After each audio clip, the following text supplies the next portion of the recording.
성경 봉독하는 시간입니다. 함께 보실 말씀은 창세기 37장 1절에서 36절까지의 말씀입니다. 창세기 37장 1절에서 36절까지의 말씀입니다. 함께 1절에서 4절 한 절씩 교독하시고 마지막 절 합독하도록 하겠습니다. 1절에서 4절입니다. 야곱이 가나안 땅, 곧 그의 아버지가 거류하던 땅에 거주하였으니 야곱의 족보는 이러하니라. 요셉이 70세의 소년으로서 그의 형들과 함께 양칠 때 그의 아버지가 아들을 그가 그들의 잘못을 아버지께 말하였더라. 요셉은 노년에 얻은 아들이므로 이스라엘이 여러 아들들보다 그를 더 사랑하였으므로 그를 위하여 채색 옷을 지었더니 그의 형들이 아버지가 형들보다 그를 더 사랑함을 보고 그를 미워하여 그에게 편안하게 말할 수 없었더라.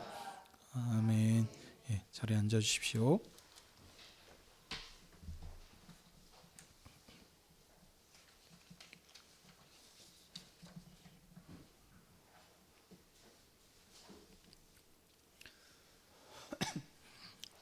기도하겠습니다. 하나님 아버지, 오늘도 교회를 주님 앞으로 부르셔서 주의 말씀을 들을 수 있게 하시니 감사드립니다. 주의 성령님께서 아버지의 영광과 주님의 교회를 위해 말씀 전하는 자에게 진리의 말씀을 풍성히 허락해 주시옵소서. 주의 성령님께서 선포되는 말씀으로 우리 가운데 역사하여 주셔서 저희가 힘과 위로를 얻으며 마지막 사명을 충성되게 감당하는 저희들 되게 해 주시옵소서. 예수님의 이름으로 기도하옵나이다. 아멘.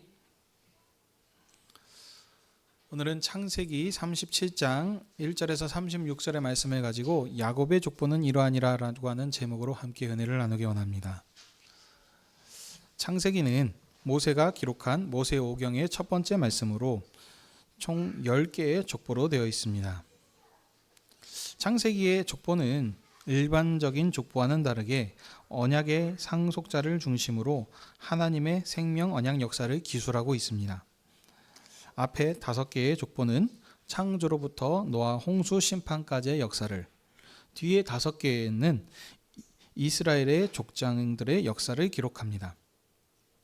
하나님께서는 창세기를 출애굽하여 시내산에서 언약을 맺은 이스라엘 백성에게 주셨습니다. 족보를 통해서 하나님께서 창조로 시작하신 생명의 역사에서 하나님께서 이스라엘을 언약의 상속자로 삼으시고 그 언약을 어떻게 성취하셨는지를 말씀합니다. 오늘 본문인 야곱의 족보도 마찬가지입니다. 야곱의 족보는 창세기의 마지막 10번째 족보이며 37장부터 50장까지로 창세기의 족보 중에 가장 많은 분량을 차지합니다. 누구누구의 족보는 뭐라고 했을 때 이거는 상속자에 대한 이야기를 기록한다고 했기 때문에 야곱의 이야기보다는 그의 상속자가 누구인지에 대해서 초점을 맞춰서 기록합니다. 근데 왜 제일 기냐 하면 야곱은 12아들들이 있습니다. 그래서 그 12아들들이 어떻게 보면은 이제 나중에 이스라엘의 12지파를 이룬데 그들이 전부 그 상속자라고도 볼 수 있겠습니다. 하지만 언약의 상속자는 누구인가라고 했을 때 그 12아들들의 스토리들을 쭉 이야기하기 때문에 가장 분량이 깁니다. 그래서 야곱 족보라 그랬는데 이 야곱이 이스라엘이라고 이름도 바뀌었기 때문에 이스라엘이란 이름도 이 야곱에서 나왔기 때문에 가장 긴 분량을 차지하고 있습니다. 야곱의 12아들 중에서 상속권자, 언약의 상속자는 누구이냐면 요셉입니다. 그래서 야곱 족보에서는 요셉의 이야기가 주로 나옵니다. 근데 이 상속자에 대한 특징들을 좀 살펴보면요. 지금까지 아브라함과 이삭의 상속자는 하나님께서 미리 지정하여 주셨습니다. 아브라함의 상속자는 종이 낳은 이스마엘이 아니라 약속을 따라 낳은 이삭이라라고 이렇게 하나님께서 지명하셨고, 또 이삭의 상속자도 이미 태 속에 있을 때부터 큰 자가 작은 자를 섬기리라라고 하는 말씀처럼 에서가 아니라 그 동생인 야곱을 하나님께서 택하여 주셨습니다. 자, 그런데 이 야곱의 상속자는 그 지금과의 관 좀 다릅니다. 야곱이 요셉을 먼저 이렇게 지명을 하고서 선택을 하고 그 후에 하나님께서 인정하시고 확증하시는 이런 특징이 있습니다. 야곱은 12아들 중에 노년에 자신이 가장 사랑하는 아내 라헬을 통해서 얻었던 요셉을 여러 다른 아들들보다도 더 사랑했습니다. 그래서 야곱은 요셉에게 채색 옷을 입혀 주어서 상속자로서 어떻게 보면 좀 택한 것이고, 하나님께서는 그 두 번의 꿈을 통해서 요셉이 언약의 상속자임을 확증해 주신 것입니다. 그러나 그의 형제들은 요셉의 장자됨을, 상속자됨을 거부하고 요셉을 미워하며 상인에게 팔아 넘겼습니다. 이런 흐름이 오늘 본문의 내용이 되겠습니다. 자, 그래서 이제 이런 흐름 가운데서 오늘 본문을 자세히 보도록 하겠습니다. 자, 1절 보시게 되면 야곱의 족보는 다른 족보와는 다르게 족보 이름 앞에 설명이 붙어 있습니다. 야곱의 족보는 이러하니라라고 하는 건 2절에 나옵니다. 그래서 1절은 그러니까 수식어인데 족보 이름 앞에 첨가된 내용이 그 족보의 특징이라고 했습니다. 그래서 종이 낳은 첩의 아들 뭐 이렇게 얘기를 한다든지 해서 그 상속자의 특징을 얘기한다 그랬는데, 여기 이 야곱의 족보의 특징을 보시면 1절에 야곱이 가나안 땅 곧 그의 아버지가 거류하던 땅에 거하였으니 라고 하는 수식어를 있습니다. 그래서 이런 특징들을 살펴보면 이삭의 상속자인 야곱은 가나안 땅에 거주하는 역사였음을 말하고 있습니다. 이 말은 다른 말로 뭐냐면 야곱은 아브라함과 이삭이 거류했던 조상의 땅을 상속하인 자임을 말합니다. 자, 그러고 나서부터 이제 이 야곱의 족보를 2절에서 시작을 했는데, 족보의 처음에 보게 되면은 이제 보통 다른 족보들을 보게 되면 누가 누구를 낳고 이런 것들이 전개가 되는데, 여기에서는 그런 얘기가 없습니다. 그냥 바로 어떤 이야기가 시작이 됐는데, 스토리가 시작이 됐는데 요셉의 이야기를 언급합니다. 자, 그래서 아마 이런 그 흐름들을 보게 되면 바로 처음에 언급되어 있던 이 요셉이 아마 야곱의 상속자인 것을 우리가 이제 알 수 있습니다. 자, 이 요셉은 17세 소년이었는데 이스라엘은 요셉을 다른 아들들보다도 유별나게 사랑했습니다. 왜냐하면 요셉은 이스라엘이 지극히 사랑한 라헬을 통하여 노년에 얻은 아들이기 때문입니다. 야곱은 총 4명의 아내가 있었죠. 그래서 그 아내 원래는 라헬을 사랑하여서 라헬을 얻기 위해서 7년 일했는데 속임을 당해서 먼저 언니였던 레아를 얻었고, 그래서 두 아내를 얻었는데 서로 경쟁이 붙었습니다. 자녀를 낳기 위한. 그래서 이제 그 첩을 통해서 그래서 총 4명의 아내를 얻었었습니다. 근데 그래서 12아들들을 얻었는데 그 중에서 더 많이 사랑하는 자녀가 누구였냐? 자기가 사랑했던 아내 라헬을 통해서 노년에 나중에 얻은 아들 요셉을 더 사랑했습니다. 자, 그래서 이스라엘은 이 사랑하는 요셉을 에게만 채색 옷을 입혔습니다. 이 채색 옷은 다른 말로 무엇이냐면 그러니까 비단 옷과 같은 겁니다. 그래서 왕자들이 입는 옷입니다. 그러니까 채색 옷을 입혔다는 것은 이스라엘이 자신의 상속자로 요셉을 이렇게 택하였다는 뜻입니다. 근데 보통 택한다고 했을 때는 장자를 택해서 이렇게 하지 않습니까? 근데 지금 요셉은 그 순서로 따지면 11번째 아들입니다. 근데 지금 이 11번째 아들인 요셉을 지금 장자로 택한 것입니다. 자, 근데 이 요셉의 특징은 또 무엇이냐면 그의 형들과 함께 양을 칠 때에 형들의 잘못을 아버지께 일일이 말했습니다. 그러니까 어떻게 보면 되게 정의로운 사람이라고 할 수 있을 것이고, 아니면 어떻게 보면 고자질쟁이라고도 할 수 있겠죠. 근데 이런 지금 정의로운 모습이겠지만 이런 모습들이 형제들의 입장에서는 좀 좋게 안 보이죠. 안 그래도 아버지가 지금 요셉만 차별해서 더 사랑하면서 이렇게 채색 옷을 지은 것만 해도 지금 기분이 나쁜데 요셉을 시기하고 있었는데 이 지금 이 동생이 안 좋은 행동들을 다 이렇게 고자질해서 얘기하니까 더 미워하고 싫어했겠죠. 자, 이런 모습은 예전에 라헬에 대한 야곱의 독점적인 사랑이 아내들 간의 시기와 분쟁을 일으켰던 것처럼 라헬에게서 노년에 얻은 요셉에 대한 야곱의 또 독점적인 사랑이 요셉과 형제들 간의 불화를 일으켰습니다. 자, 5절을 또 보시게 되면 이제 안 그래도 이 지금 이 요셉이 미운데 이 요셉이 더 미움을 받는 일이 생깁니다. 요셉이 꿈을 꾸고 그 꿈을 말함을 통해 가지고 형들이 요셉을 더 미워하게 되는데, 자, 이 꿈 이야기가 무엇인지 보면, 자, 첫 번째 꿈은 형들의 곡식단이 요셉의 곡식단에 둘러서 이렇게 절을 하는 꿈입니다.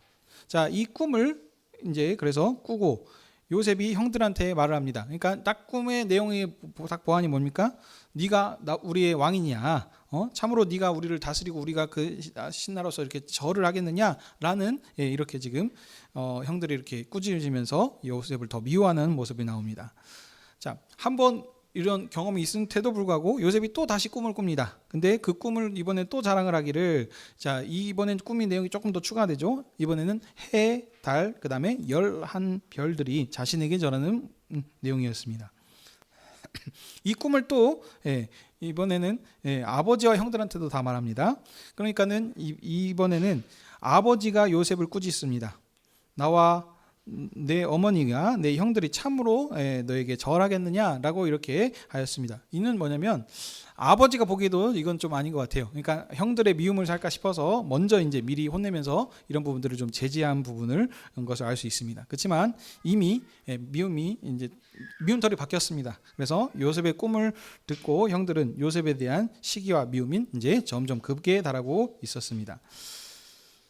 근데 이 꿈을, 그러니까 왜 갑자기 뜬금없이 이런 꿈을 꾸게 해주셨겠느냐? 네, 이 꿈은 단순한 그냥 꿈이 아닙니다. 하나님께서는 두 번의 꿈을 통해서 야곱이 언약의 상속자로 선택한 요셉을 장자로 인정하시고 확증하시는 것입니다. 그전에는 하나님께서 정해주셨죠. 근데 지금은 아닙니다. 먼저 야곱이 택하였고 하나님께서 이 꿈을 통해서 그래 내가 그가 그 상속자임을 인정한다, 이렇게 확증하여 주시는 그런 모습인 것입니다. 그래서 이스라엘은 자기가 사랑하여 장자로 삼은 요셉을 이렇게 꾸짖으면서도 하나님께서 장자로 복 주신 것을 알고 이 일을 마음에 두고 간직했습니다.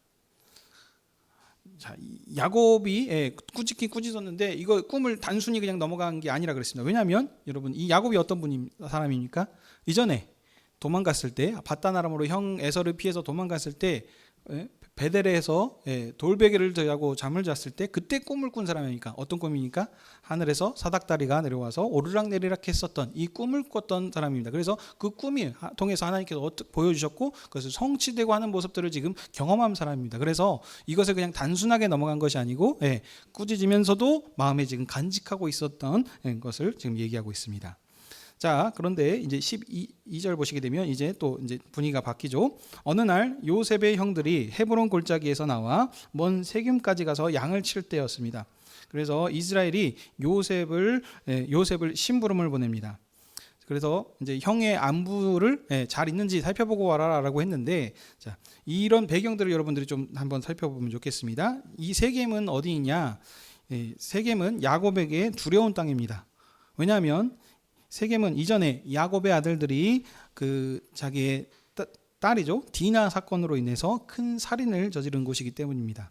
그래서 이스라엘은 그의 아들들이 이제 안부가 걱정이 되겠죠. 세겜에 하나님께서 그때 개입하여 주셔서 아무도 못 쫓아오도록 이렇게 막으셨지만 이제 그런 염려하는 부분들이 남아 있어서 이제 요셉을 보내서 형들과 양들이 잘 있는지 이런 걸 살펴보라, 이런 심부름을 시켰습니다. 그래서 요셉이 아버지의 말을 듣고 세겜에 이르러서 형들을 찾았으나 찾지 못합니다. 그래서 이제 그 주변의 사람들한테 물어봐서 형들이 도단으로 갔다는 말을 듣고 형들을 찾아 이제 도단까지 이르게 됩니다. 자, 18절에 보게 되면 이제 형들이 저 멀리서 요셉이 오는 것을 봅니다. 그러니까 형들이 요셉이 오는 걸 보고 이제 조롱하죠. 꿈꾸는 자가 오는구나, 저기 오는구나라고 하면서 이렇게 비아냥거리면서 이제 계획을 세웠는데 죽이기로 이제 결심을 하는 모습을 볼 수 있습니다. 20절에 이 얘기를 하죠. 형들은 요셉의 꿈이 이루어지는가 보자 하고 요셉을 죽여서 구더미에 던져 악한 짐승이 잡아먹었다 이렇게 속이자라는 인전 계획을 세웁니다. 그러면서 이 계획을 세울 때 어떻게 얘기합니까? 꿈꾸는 자, 그 꿈이 과연 이루어지는지 한번 보자라고 하면서 우리 그 꿈이 이루어지지 못하게 그러니까 죽여서 이렇게 묻어서 이렇게 속이자라는 지금 이런 계획을 세우고 있는 것입니다. 그러나 이런 계획을 세울 때 장자 르우벤이 형제들을 말리면서 요셉을 죽이지는 말고 그냥 구덩이에 던져두기만 하자라고 이렇게 말합니다.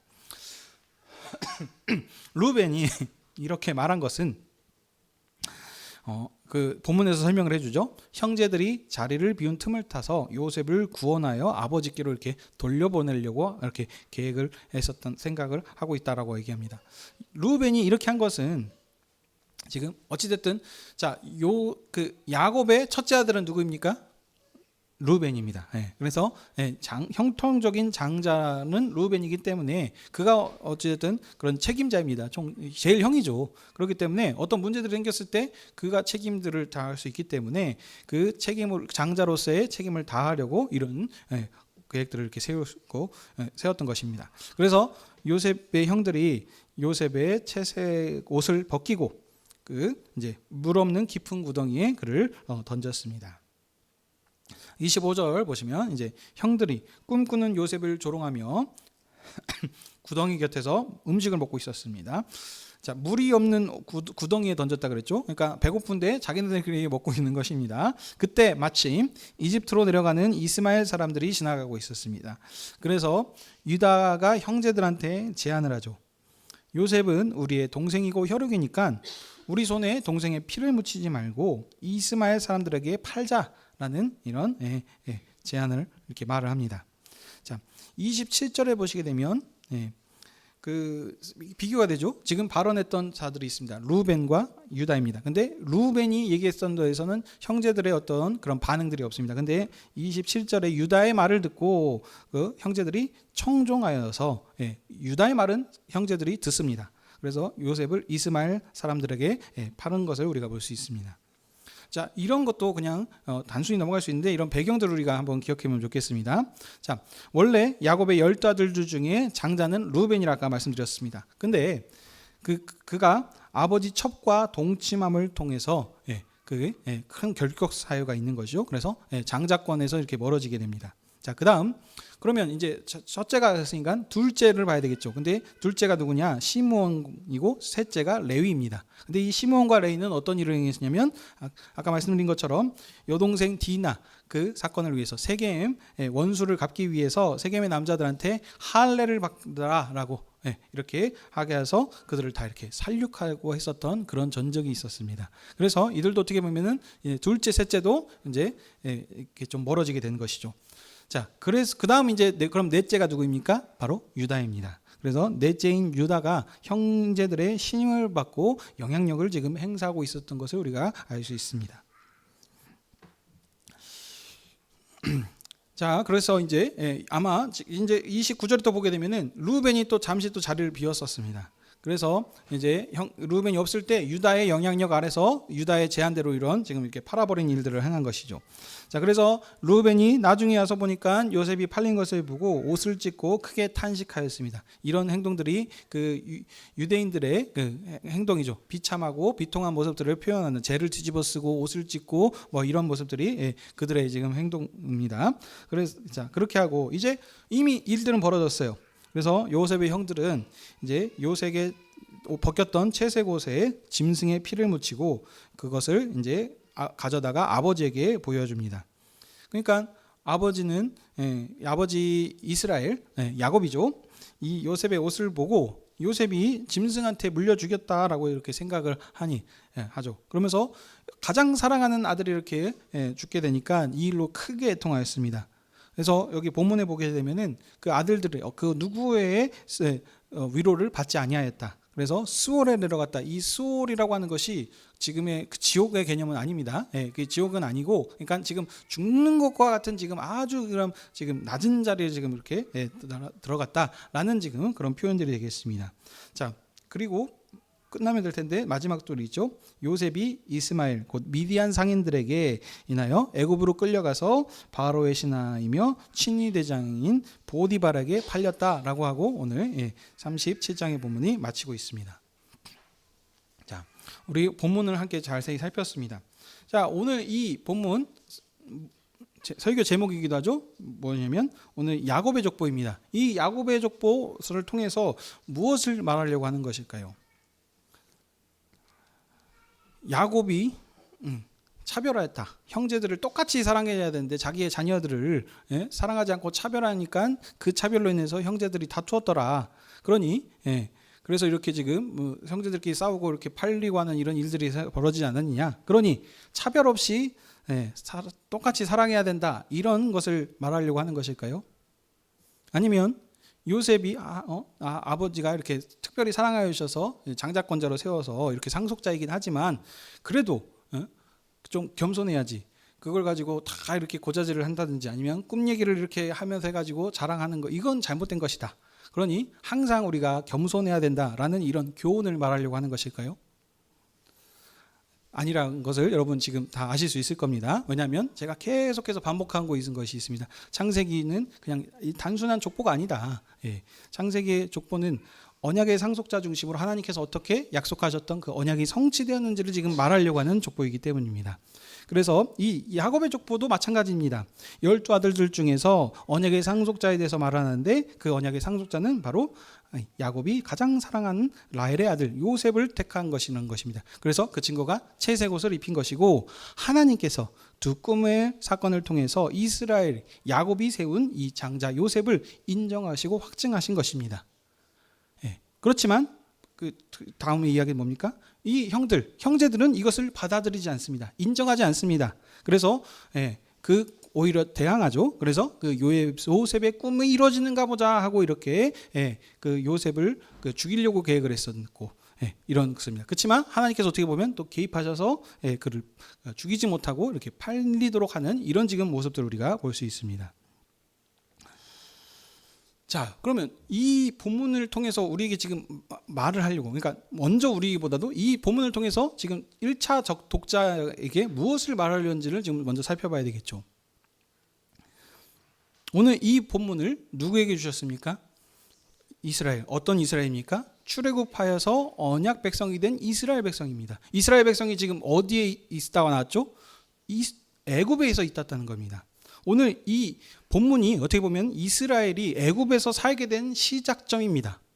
그렇죠? 야곱의 아들 요셉이 팔림을 통해서 그때 이스라엘 백성들이 다 지금 애굽으로 내려가지 않습니까? 그러니까 이스라엘 백성들이 이 본문을 받아들일 때 단순한 그것이 아니라는 겁니다. 출애굽을 했습니다. 그들이 왜 애굽에서 살았는지, 그리고 왜 거기에서 나와서 지금 시내산에서 언약을 맺은 이 백성인지, 그것을 지금 말하려고 할 때 오늘 이 본문을 그들이 받아들인다면 단순히 그런 도덕적으로 이렇게 깨끗하게 잘 살아야 되는구나, 겸손해야 되는구나, 이런 것을 얘기하는 것이 아니란 것입니다.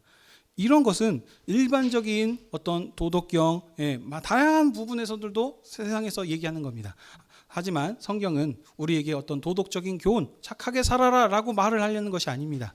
너희들이 누구인가? 너희들을 구원하신 하나님이 누구인가? 언약 백성의 정체성과 사명에 대해서 얘기하기 위해서 이 성경을 기록한 것입니다. 그러면 이스라엘 백성들이 이것을 받아들였을 때 그들이 받아들인 건 어떻습니까? 야곱 족보 끝에 거기에 보시게 되면은 하나님께서 지금 개입하셔서 그 형제들이 거절하고 요셉을 팔아버렸지만, 그래서 하나님의 계획이 지금 이루어지지 않게 되고 완전히 끝난 것 같은 소망이 없는 이런 상황 가운데서 하나님께서 어떻게 역사하시고 그들의 가운데 임하셔서 그들을 회복시키시고 형제를 하나 되게 하시고 또 이스라엘 백성들을 애굽 땅으로 인도하셔서 그곳에서 어떻게 번성케 하셨는지를 지금 말하는 본문이 된 것입니다.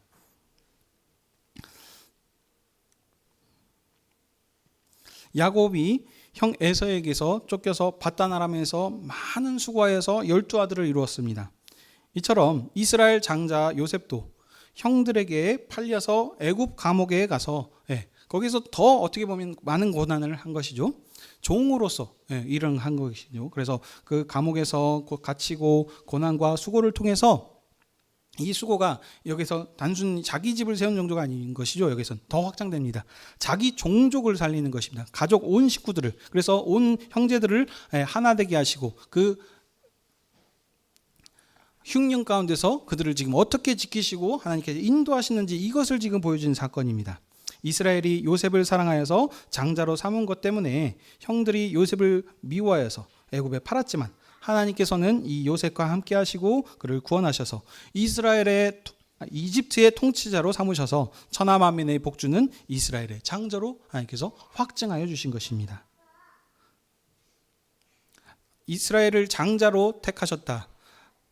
어떤 모든 민족을 복주는 그 일을 감당하는데 이스라엘이 선택받은 것입니다. 하나님 나라의 먼저 된 자로서 장자 민족으로서 제사장 민족으로서 하나님을 경배하여 섬겨서 그래서 모든 민족을 복주는 그 하나님께서 그 사역을 시작하는데 이렇게 하나님께서 이스라엘을 언약의 상속자로 택하셨다라는 것을 지금 말하는 것입니다. 그래서 요셉을 통하여서 이스라엘 백성들이 애굽으로 내려갑니다. 그곳에서 400년 동안 애굽의 보호 아래서 번성하여서 먼저 큰 민족을 이루게 하셨습니다. 이것을 통해서 하나님의 첫 번째 약속이 이루어지죠. 이제 하나님께서 아브라함과 하신 약속이 거기서 이루어졌고 이 약속을 이루신 언약의 신실하신 하나님께서 이제 약속대로 아브라함의 후손을 이스라엘에서 이제 애굽시키십니다. 무엇 때문에요? 그에게 약속하셨던 그 땅을 주시기 위해서입니다. 이제 가나안 땅을 그들에게 주셔서 그곳을 이스라엘은 가나안 땅에 들어가서 그 땅에서 여호와 이름을 불러야 됩니다. 왜냐하면 그들은 하나님을 섬기는, 그래서 그를 통해서 모든 민족을 복주는 그것을 감당하는 사명이 이스라엘 백성에게 있기 때문입니다. 이것이 이스라엘 백성의 정체성입니다. 오늘 이 부분들을 그들에게 지금 깨닫게 하고 알게 하기 위해서 오늘 이 본문을 주신 것입니다. 자, 그렇다면 이제 이 본문은 2024년을 살고 있는 우리에게는 어떻게 적용이 되겠습니까? 장자 백성인 이스라엘과 가나안 땅에서 함께 하신 하나님께서 세상 끝날이라고 하는 것은 신약 시대를 얘기하는 겁니다. 구약의 끝신을 얘기하는 것입니다. 그래서 신약 시대에 사랑하시고 기뻐하시는 아들을 이 세상에 보내셨습니다. 이 아들은 자기 백성의 왕으로 보내신 것입니다. 하나님께서는 이제 이 아들을 통해서 아브라함에게 약속하셨던 복을, 너를 통해서 모든 민족을 복주시겠다라고 하는 이 천하 만민을 복주시키는 약속을 이루시기 원하셨습니다. 그러나 이스라엘의 지도자들은 하나님께서 보내신 독생하신 아들을 거절하였습니다. 그들은 꿈이 이루어지는가 보자 하면서 요셉을 팔았던 형들처럼 예수 그리스도를 십자가에 못 박고 내려올 수 있으면 내려와 봐라 하면서 이렇게 조롱하였습니다. 그래서 로마의 권세 아래에서 십자가에서 이렇게 넘겨주는 그런 일들을 합니다. 참 하나님의 상속자이신 아들을 거절하고 십자가에 못 박는 그런 일들을 행하였습니다. 이 일들이 어떻게 보면 야곱과 똑같은 위치인 것이죠. 야곱도 자기가 사랑하는 아들을 잃어버려서 모든 소망이 없는 것 같습니다. 그래서 아무런 지금 하나님께서 지금 그 약속 꿈을 통해서 확증해 주셨는데 그 약속이 지금 이루어지지 않는 것 같습니다. 아무것도 보이지 않습니다. 근데 이런 사건들이 그의 지금 예수님을 따랐던 제자들에게도 동일하게 있습니다. 12제자들 믿고 지금 따르면서 그 하나님의 나라가 이루어지는지 지금 따라가고 있는데 이 왕 대신 예수 그리스도께서, 머리 대신 예수 그리스도께서 죽으셔버렸다는 것입니다. 아무런 소망이 보이지 않죠. 그런데 하나님께서 지금 우리가 이미 지금 다음 50장의 모든 내용들을 우리가 알고 있어서 본 것처럼 하나님께서 어떻게 회복시키셨습니까? 형제들을 하나 되게 하시고 그들을 또 거기서 인도해 주셔서 가장 높은 자리로 올려주신 것과 같이 이제 예수 그리스도를 죽은 자 가운데서 음부의 권세 아래서 하나님께서 다시 살리셔서 하늘 보좌의 권세로 높여주셨습니다. 애굽의 통치자와는 비교할 수 없는 높은 권세의 자리로 올려주셨습니다. 그래서 이 권세를 통하여서 모든 민족을 복주시는 그 일을 하나님께서 시작하신 것입니다.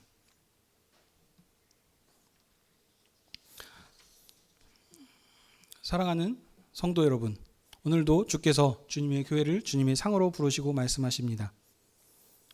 이것은 너희를 위하여 주는 내 살과 피니 이것을 먹을 때마다 나를 기념하고 나를 기억하라라고 말씀하셨습니다. 그리스도께서 이 땅에 오신 것은 힘이 없어서 그들에게 죽은 것이 아닙니다. 힘이 있으심에도 불구하고 아버지의 뜻을 이루시기 위해서 아버지를 끝까지 신뢰하고 순종하면서 그 죽음의 잔을 모든 것을 다 감당하셨습니다. 그래서 내가 아버지로 인하여서 산 것처럼 이제 너희들 내 살을 먹고 마시는 자는 나로 인하여 살라라고 그렇게 우리에게 말씀하십니다. 우리가 그럼 예수 그리스도를 믿고 우리가 주님의 상에서 이 잔을 먹고 마십니다. 이건 단순히 먹고 마시는 것이 아니고 우리가 그분과 한 몸에 연합이 되었다는 것입니다. 그리스도께서 우리의 머리시고 우리가 그분의 지체입니다. 각 지체를 이루는 이 한 몸의 연합인데 어떻게 두 마음을 품고 다른 생각을 가질 수 있고 다른 사람을 사랑할 수 있겠습니까? 우리는 우리의 정체성을 기억하는 자리입니다. 이 자리는 단순히 그냥 주님의 살을 먹고 마시고 그냥 땅이 아니고 정말 우리가 주님과 한 연합된 자입니다 라는 그런 정체성과 사명을 다지는 자리인 것입니다. 그러나 현실 삶을 우리들이 돌아보면 참 어려움이 많이 있습니다. 우리만 있던 것이 아니죠. 형제들이 요셉을 시기하여서 이집트의 종으로 팔아버렸던 것처럼, 이스라엘의 조상들을 선지자들을 박해했던 것처럼, 이스라엘의 후손들이 예수님을 십자가에 죽였던 것처럼, 또 예수님 이후에도 예수님을 믿는 자들, 유명한 사람이 있습니다. 스데반 집사를 돌로 쳐서 죽였던 것처럼 지금도 세상은 이 교회를 인정하지 않고 어떻게 보면은 거절하고 또 무시하고 핍박하고 하는 부분들이 많이 있습니다. 그러나 그때에 우리가 생각할 것은 지금 수많은 언약 역사를 통해서 하나님께서 어떻게 구원 역사를 이루어 가셨는지 우리에게 계속해서 반복해서 보여주지 않고 있습니까? 불가능해 보이는 이런 상황 가운데서 아무런 소망이 보이지 않을 때 죽음에서 살리신 이 예수 그리스도, 이보다도 더 확실한 증거가 없습니다. 그 어떤 건 또 해낼 수 없는 일들을 하나님께서는 행하셨습니다. 무엇 때문에? 언약 때문에 이런 것입니다. 우리가 그 언약이 우리 가운데 있습니다. 하나님께서 언약의 상속자로 요셉을 인정하시고 그와 함께 하셔서 그를 넘어지거나 죽지 않고 살리시고 그를 인도하셔서 높이신 것처럼 이제 그 언약이 우리 가운데 있습니다. 이 우리 가운데 있는 것은 죽음을 이기신 예수 그리스도 안에서 새롭게 지어진 그 새 언약이 우리 가운데 있는 것입니다. 그러니 구약의 요셉과 야곱과 비교할 수 없는 그런 놀라운 은혜가 우리 가운데 있는 것입니다. 거기는 사닥다리를 통해서 올라갔다 했었어야 했고 하나님이 계신 그 전에 가서 하나님을 만나봐야 됐지만 이제는 임마누엘로 성령께서 친히 우리 가운데 인지하여 주셔서 우리와 함께 하시며 우리의 모든 것을 불꽃 같은 눈동자로 지키시고 인도하고 계십니다. 그러므로 이분이 우리와 함께하고 계신데 무엇이 두려울 것이 있겠습니까? 삶 가운데서 다양한 많은 일들이 각자 다 있을 것입니다. 육신적인 연약함이나 있을 것이고 경제적인 어려움, 그런 어떤 또 사람들과의 관계의 어려움들, 또 어린 아이들은 어린 나름대로 다 각자들 어려움이 있을 것입니다. 그때 우리에게 있는 것은 무엇입니까? 우리의 정체성은 이 세상에 속한 것이 아니고 그리스도께 속한 우리가 하나님의 자녀인 권세 있는 영광의 자녀들이라는 사실입니다. 그러므로 우리가 주님 다시 오실 때까지 온 세상은 주님을 조롱하고 거절하고 또 우리들을 무시할지 모르겠지만 우리는 이 상황 가운데서도 낙심하지 말고 우리가 어떤 존재인지 우리의 정체성과 사명을 다시 한번 붙잡으십시다. 우리는 세상에 속한 사람들이 아니고 천하 만민의 복주는 언약의 상속자들입니다. 우리를 통해서 하나님께서 모든 언약 역사를 이루실 것입니다. 우리가 없다면 하나님의 언약 역사는 실패로 돌아갑니다. 그러나 여러분 아시다시피 하나님께서는 약속하신 것을 절대로 실패하시는 일이 없으십니다.